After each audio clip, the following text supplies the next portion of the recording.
Hello, everyone, and welcome to a new PennyWise podcast. It's from Lee Enterprises, and I'm your host, Terry Barr.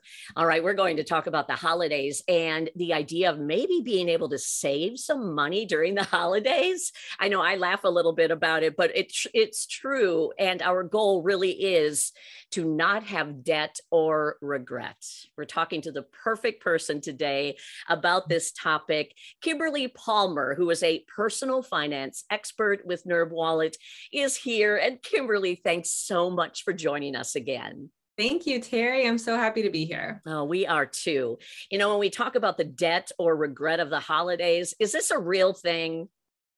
It is. It's so real. I think so many people just get very emotional with their spending, and it's so easy to get swept up in the excitement of this season. I know I do myself. And then when it's January and the bills are due, it can be really stressful and end up creating a burden that can really last a long time. We find every year in our holiday spending study that a significant amount of people, this year it's 29%, are actually still paying off their debt from last holiday season. So that really shows you what a burden it can be. Oh, that's kind of a painful number too. That's not just a couple of people. That's a lot of people.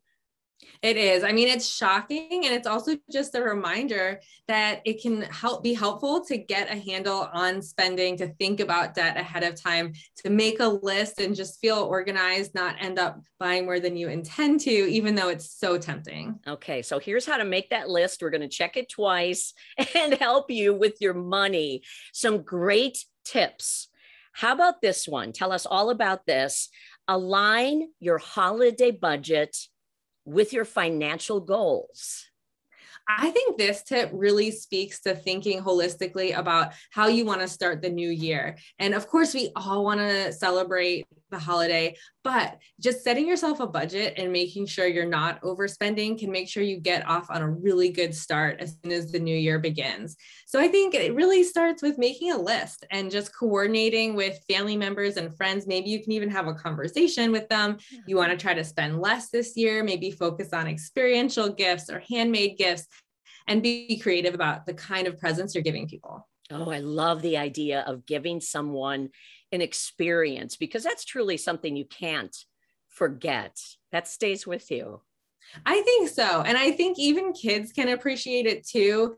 Giving tickets to a museum that you've always wanted to go to, or something like that, where you're going to spend time with them. Maybe it's something that you can do together, even giving someone a homemade meal or giving them an IOU for a homemade meal. I think all of these things can be a great way to just show someone that you really care. You're not going to be spending tons of money, but you do really care. Okay. We talked at the beginning about people still paying for last year's holiday. Is there any concern, or have you heard that this year could be an even bigger spender because people feel like they missed last year? They're going to be able to maybe see some family. So that's kind of why we want to give them these tips.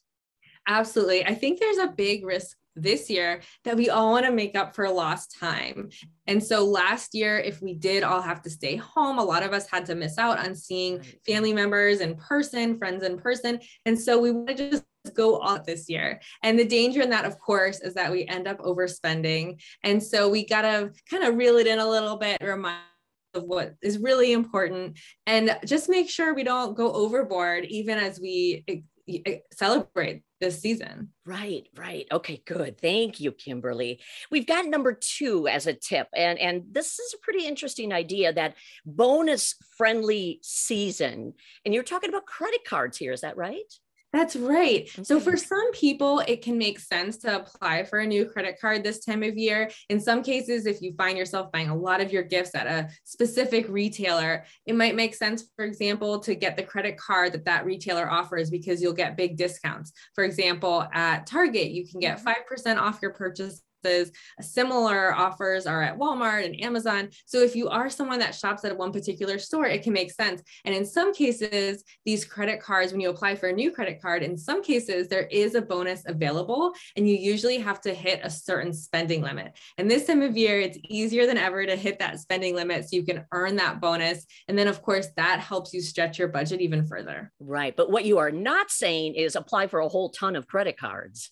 Exactly. And it might not make sense for you to apply for a new credit card. The first step is to see what's in your wallet now. Is it useful to have another one? And the answer might be no, especially if you're trying to avoid debt and make sure you're not over. Okay. And I like the idea of maybe you know where you like to shop, and why not go after that credit card if you don't have it, or if you do have it, then go there and use that. That seems really smart. It can be really helpful, and it can give you other perks too. So for example, I mentioned Target, you also get more time to make your returns if you're using that credit card. So it's worth looking into the other benefits too. Yeah, because I think we forget there's deadlines on those returns a lot of the time. So yes, exactly. For so many people this year, we're shopping earlier than ever, and we need that extra time to make returns. Absolutely. Okay. Tip number 3, how about earning rewards from some cashback apps? Tell me more about this. Yeah. I love cashback apps because it is like credit cards. It is another way of earning essentially free money. So basically you create an account, you sign in, it's usually free, completely free. And then cash back on those purchases. And so it's a way of just layering even more savings on anything else you have access to through store loyalty programs, through a cashback credit card. On top of that, you can also get extra cash back through these apps. So the downside is you are giving them your email address. In some cases, you're sharing other information. So you do want to be aware of that. You might see some extra advertising, extra emails, but if you are willing to make that trade-off, it can be useful. Okay. I don't know if we can mention it, but I'm just going to say the one that we see so much on television, the ads, is for Raccoon. Is it real? I mean, can we kind of dive into an app and try it and see how it works? Absolutely. And so it's totally real. There's nothing fake about it. You just go ahead, you set up your account. You usually have to share your email address, maybe some other details. And you can see all the retailers that are participating with it. And if they're ones that you shop at, then you can just automatically be earning extra cash back. And if you're already getting cash back because of your credit card you're using, it's additive. So maybe you're getting 3% with that, another 3 to 5% or even more with the app. And then suddenly you're getting 10% back in total. So you can see it really can stretch your budget. Okay. Oh, wow. Okay. Thank you. And I wanted to make sure it's real because I knew you would know, and we sure don't want anybody to try something, but I think I'm actually going to try this too myself. I love this idea. This is tip number 4, trying the, kind of no spend challenge. How would this work right now? Well, the no spend challenge, I think, is really best for January. So it's a way, it's a way of resetting. Of course, all of us are spending more than usual in December because there's just so many demands from travel, decorations, the gifts. There's a lot going on. Yeah. But then we can think in January, I will reset. I will give myself new habits. The no spend challenge doesn't mean you're spending zero money because of course to eat, you still need some basics, but it does mean you're not spending on things that are not necessary. Okay, that makes sense. Yeah. What if you would want to try it right now? I know you probably have to get others to go in on it with you. I suppose, especially people that you would normally buy a gift for. Do you go back and forth and say, let's try not to spend this holiday? Yes, exactly.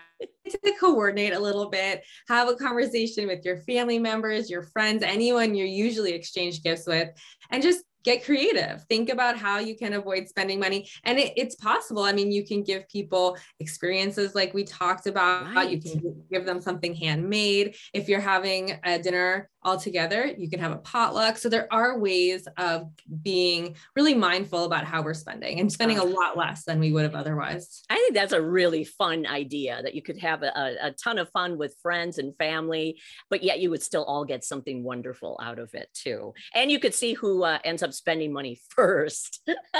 Yeah, a little competition. Yeah. Oh, I love that. Okay. And then tip number 5, get a side job for the holidays. Oh, that's a tough one to say because we do know there's a ton of jobs that are open for people right now. How could this help you, especially for the holidays?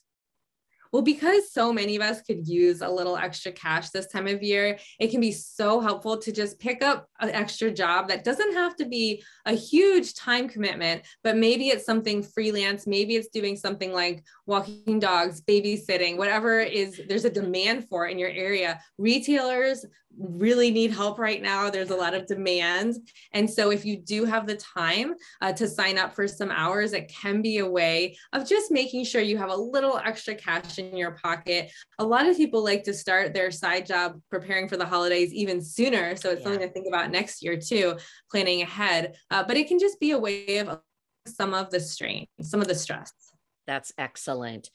So what do you think, Kimberly? Is there something from all of this that people can take away to just sort of, I know the holidays can be stressful anyway, sometimes with everything else going on, but if you can get rid of the stress of the financial part of it, what should we learn from this?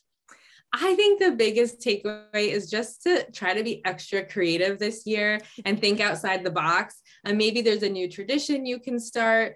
Maybe you can give gifts that are experiences, are handmade, maybe something local that just is not something you would normally think of in terms of a material gift, but it lets you be a little creative. And most importantly, it lets you save money. And that's what the bottom line here is all about, saving money and hopefully helping you have a happy holiday along with saving some money. Oh my goodness. Thank you, Kimberly Palmer, personal financial expert with NerdWallet. Again, it is always so great to talk with you and get some terrific money saving tips. Thank you. Thank you, Terry. Yes. And thank you for listening to PennyWise. And if you're ever looking for any other tips to help you save money with your finances or just to learn a little bit, PennyWise podcast is saved and you can find it anywhere you like to listen to your podcasts. And we're grateful that you do. Thanks again. I'm Terry Barr with Lee Enterprises. Goodbye for now.